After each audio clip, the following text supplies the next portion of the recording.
지금부터는 사물 인터넷 네트워크 분야에 대한 그런 산업 동향과 또 기업들의 움직임, 이런 기업들의 취업을 희망하는 경우 어떤 직무가 있고 그 직무를 수행하는 데 필요한 역량은 어떤 것들을 요구하고 있는지 한번 살펴보도록 하겠습니다. 자, 먼저 일단 네트워크 분야에 대한 그 중요한 그 기술적인 이슈를 먼저 살펴보려고 하는데요. IoT 관련된 네트워크 기술로는 와이드 에리어 네트워크, WAN이라고 하죠. 광역망입니다. 광역망 기술을 먼저 좀 잘 여러분들이 이해하고 계셔야 합니다. 무선과 관련돼서는 셀룰라 또 이동통신, 우리가 이제 GSM, 유럽에서 많이 쓰이고 있는 GSM 방식이나 한국에서 쓰는 CDMA, WCDMA, LTE, 그리고 이제 위성통신, 이런 것들로 와이드 에리어 네트워크를 구축을 하죠.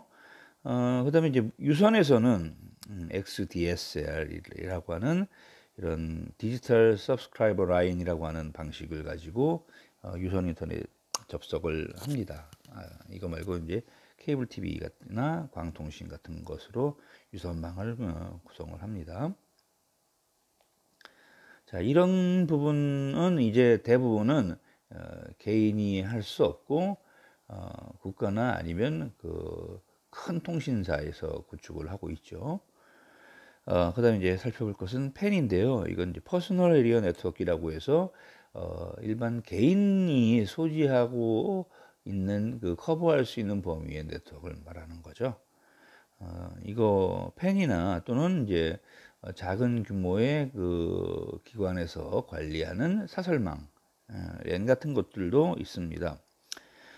이런 데서 이제 무선은 와이파이나 블루투스, 직비, 그다음에 G웨이브 같은 것을 이용을 하고 있고요.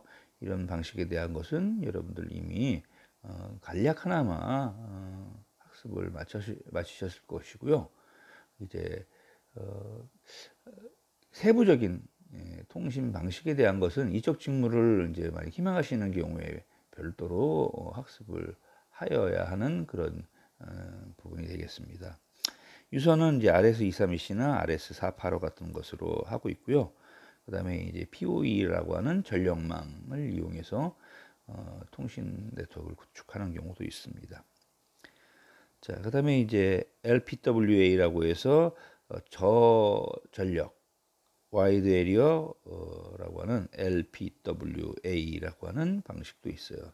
이건 이제 무선을 구축하는 것인데 로라라고 하는 로라 이제 컨소시엄 같은 형태로 이제 구성해서 로라망을 표준으로 하는 그런 기업이나 아니면 지역이나 국가가 있는 거죠. 그다음 이제 네로밴드 IoT, 그다음에 LTM. 그래서 이것도 이제 카테고리가 뭐 여러 가지 카테고리가 있을 수 있고요. 그다음에 식박스 같은 것들로 무선 망을 구축을 합니다. 자, 일반적으로 IoT용의 기존 유무선 통신망 구조를 한번 계략적으로 살펴보려고 하는데요. IoT나 M2M 용입니다. 자, 먼저 네트워크 오브 띵스라고 해서 디바이스나 뭐 이런 라우터 이런 것들을 통해서 외부로 나갈 수 있도록 하고요. 그 내부에서는 이제 와이파이나 직비 같은 것을 이용해서 통신망을 구축을 하죠. 그리고는 이제 와이어리스 비클 에리어 네트워크라고 해서 이제 자율주행 아니면 이동하는 차량에 탑재되어 있는 무선 시스템, 이런 것들로 이제 사물에 대한 그 촘촘한 네트워크를 구축을 할 수가 있겠습니다. 그리고 이제 인프라스트럭처 단에서는 일단 뭐 백하울 네트워크나 이런 것들이 있는데 이제 뭐 케이블이라든지 아니면 셀룰러라든지 아니면 위성 같은 것들이 되겠죠. 이런 것들로 이제 빌딩이나 아니면 어떤 산업체의 산업단지 아니면 홈 이런 것들에 대한 인터넷을 구축을 하고 앞에 얘기한 사물들과 연결될 수 있도록 하는 겁니다. 그다음에 최종적으로는 이제 어플리케이션이나 또는 인터페이스 하는 부분이 있겠죠. 그래서 PC나 모바일이나 아니면 패드 같은 것으로 이렇게 결국 서비스를 이용할 수 있도록 하는 그 인터페이스가 되겠습니다. 자, IoT 전용망 구조는요.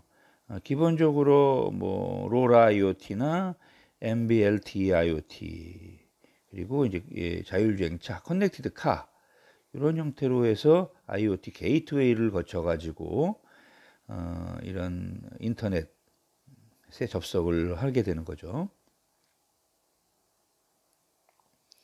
그래서 이런 그 각각의 네트워크들이 결국 저마다 갖고 있는 IoT 게이트웨이를 통해서 이제 인터넷에 접속을 하게 되는데 이때 주고받게 되는 데이터들은 클라우드 컴퓨팅 환경을 이용해서 저장하고 그 다음에 처리된 결과도 여기에 저장하고 필요로 하는 경우에 그 다음에 나중에 그것을 이용할 수 있도록 하는 그런 구조를 가지고 있어요. IoT 전용망에 대한 것을 비교를 했습니다.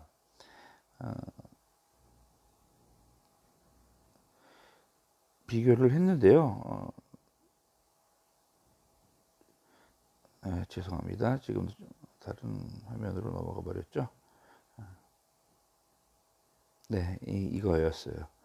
자, 여기서 보시면 여러 가지 구분하는 기준을 정해놨는데요. 이제 뭐 커버리지라든지 아니면 기본적인 배터리에 대한 수명, 그리고 어떤 모듈에 대한 가격, 그리고 어떤 표준을 따르고 있는지, 그다음에 주파수 대역, 그리고 이제 데이터 전송률이라든지 뭐 이런 여러 가지 기준을 가지고 각각의 뭐 LTM, 그다음에 NB-IoT, 그다음에 CBOX, 로라를 각각 구분을 했어요.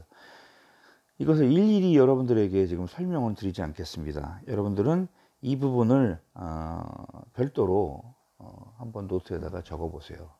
그렇게 해서 자기 것으로 소화하는 시간을 가졌으면 좋겠고요. 이제 그 국내에서 주로 이용하고 있는 NB-IoT, KT나 LG 플러스에서 사물 인터넷을 위한 전용망으로 채택을 했죠. 이 경우에 커버리지가 15km까지 되고요. SK텔레콤에서 쓰고 있는 로라는 도시에서는 약 15km, 그 다음에 이제 시골 같은 데서는 약 5km 정도의 커버리지를 갖습니다.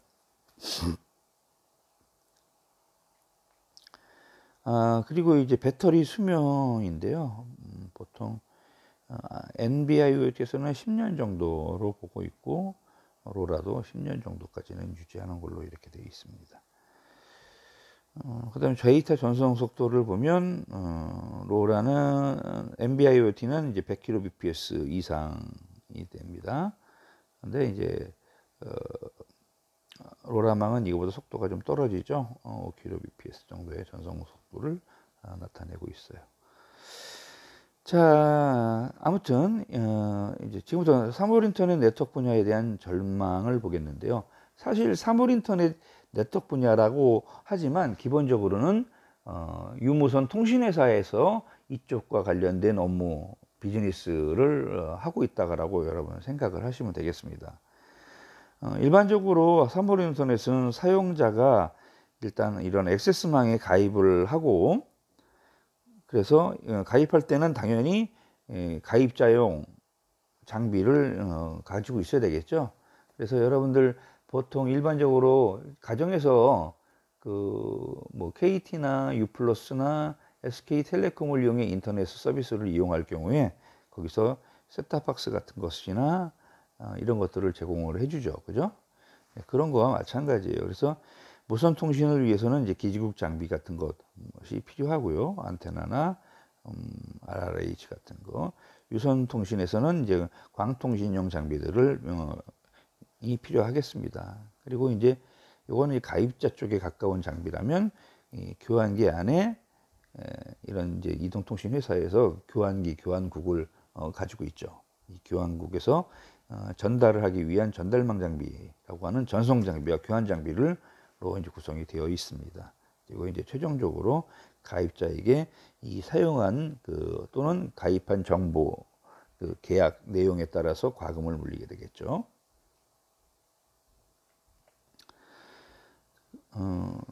기존 IoT 네트워크 장비 시장은 유선 같은 경우에는 아직까지 XDSL이나 광통신을 주로 사용을 하고 있다고 여러분 생각하시면 되겠고요. 초고속 인터넷이라고 하는 것들이 점점 이제 빨라지고 있을 뿐이죠. 무선에서는 WCDMA나 LTE 쪽을 지금 사용을 합니다. 그리고 이제 5G 서비스를 지금 하고 있지만 기지국이나 장비 쪽의 문제로 인해 아직 원활하지 않은 편입니다. 그래서 현재는 성숙 단계에 있고 LTE의 속도나 용량을 증대하기 위한 고도화가 진행 중이고 있습니다.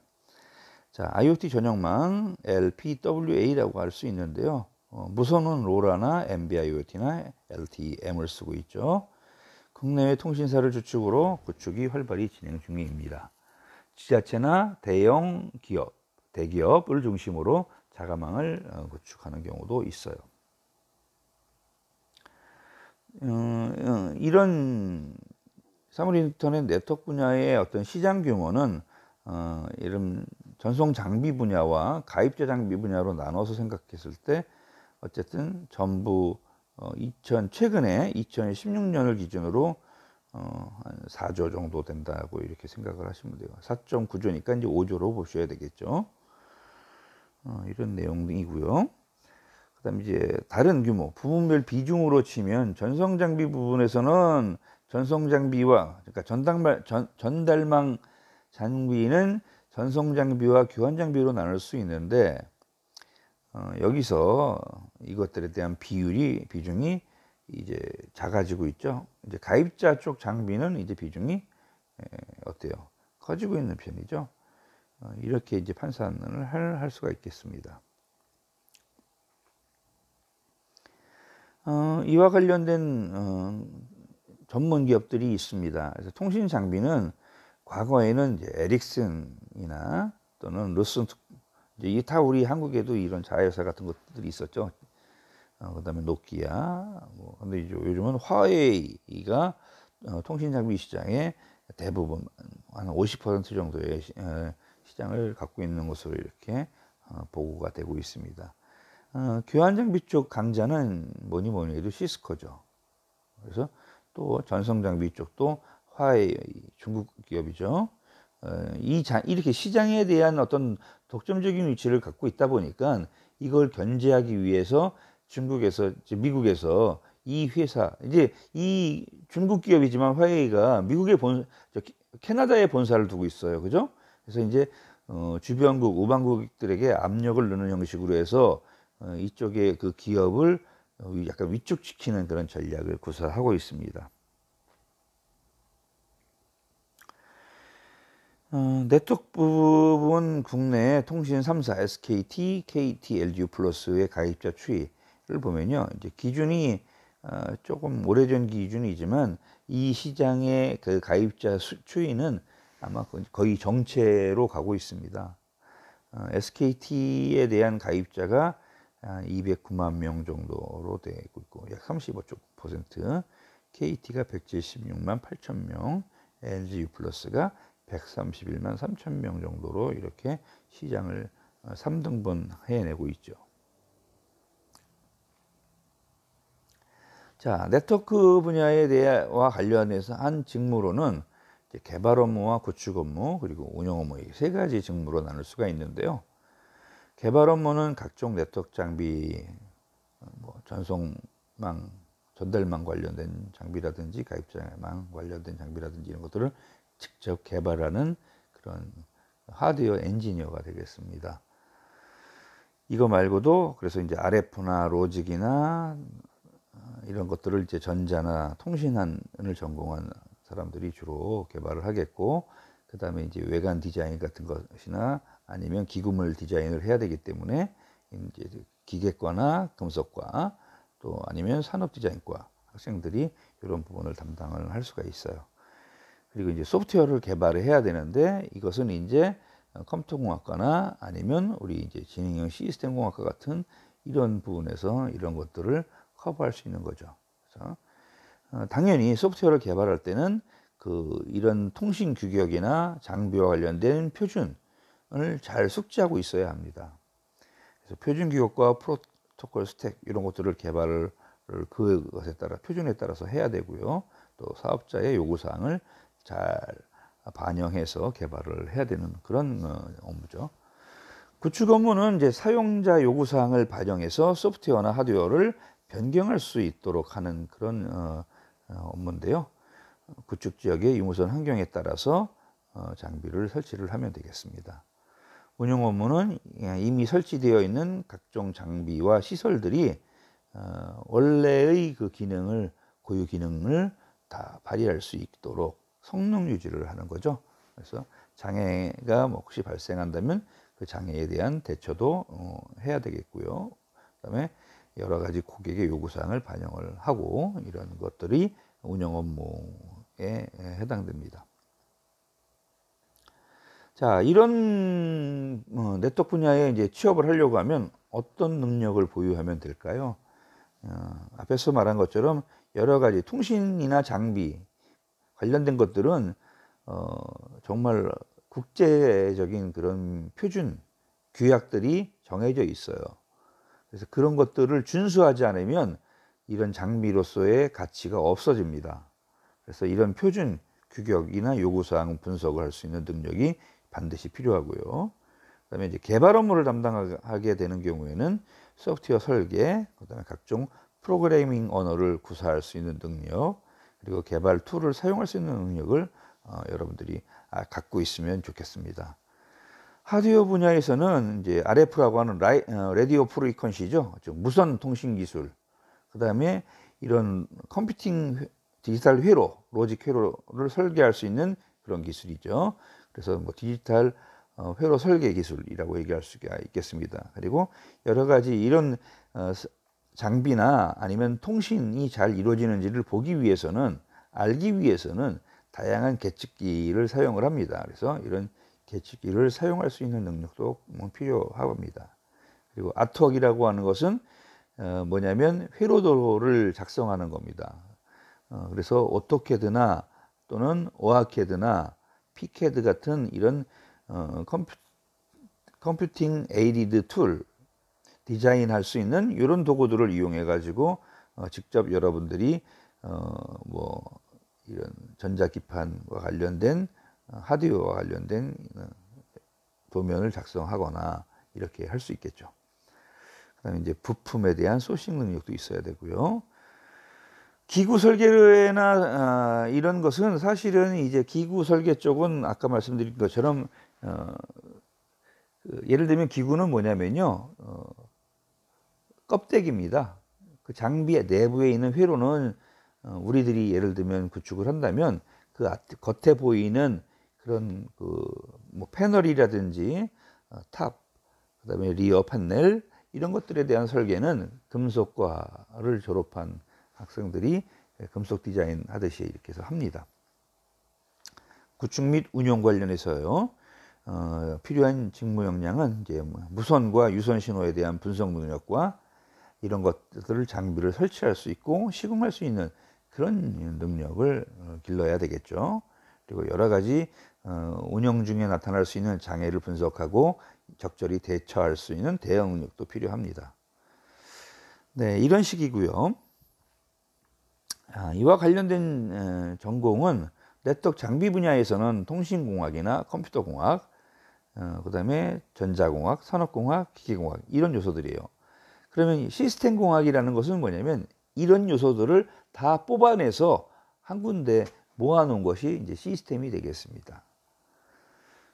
그러나 이제 하드웨어적으로 얘기하는 시스템이 아니라 우리 지능형 시스템 하면 인공지능을 바탕으로 소프트웨어적인 시스템을 구축하겠다라는 그런 색깔이 짙은 거죠. 네트워크 구축과 운영 분야에서는 전파공학이나 전기공학, 통신공학, 전자공학 이런 전공자들이 유사한 전공입니다. 여기에 우리가 얘기하는 시스템, 지능형 시스템 공학을 포함시켜야 되는 것이 맞는 거죠. 자격증도 이제 여러 가지 앞에 말씀드린 이런 전공 분야와 유사한 자격증들을 이제 취득을 하면 취업을 유리하다고 얘기할 수가 있겠어요. 자, 이상으로 여러분들 네트워크 분야에 대한 동향, 그 다음에 직무, 그 다음에 필요로 하는 직무 역량에 대해서 살펴봤습니다. 수고하셨습니다. 이상으로 강의를 마치겠습니다.